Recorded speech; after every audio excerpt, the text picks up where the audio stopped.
Так, ну для бивака я, пожалуй, что нашел себе местечко. Вот здесь когда-то слеты проходили, и что-то здесь такое поваленное, наваленное. А мне, собственно говоря, много-то и не надо. Сел на пенек, достал пирожок. Да. Видун, конечно, после всех этих отдыхов на природе, ну просто, я бы сказал, катастрофический.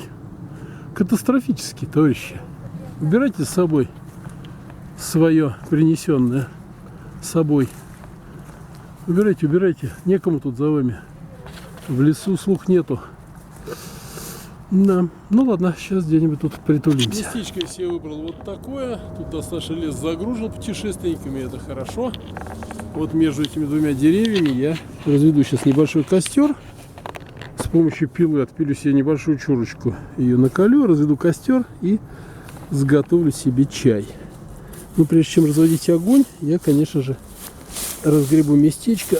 Костер будет маленький, я его потом это место опять затопчу и оставлю в первозданном виде.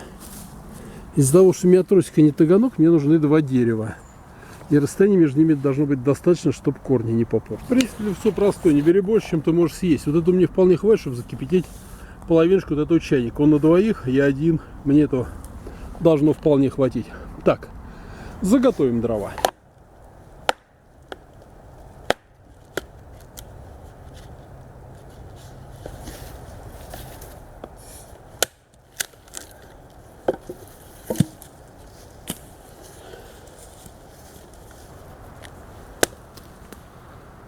Ну что ж, процесс запущен. Тросик повешен. Сейчас закипит наш чайничек. Чайник настроен серьезно. Начинает пошумливать. Как пар пойдет, может заваривать.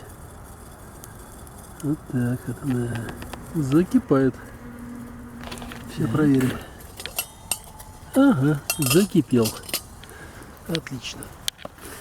Чай пьем в одно лицо, поэтому и заварочки, понятно, в одно лицо.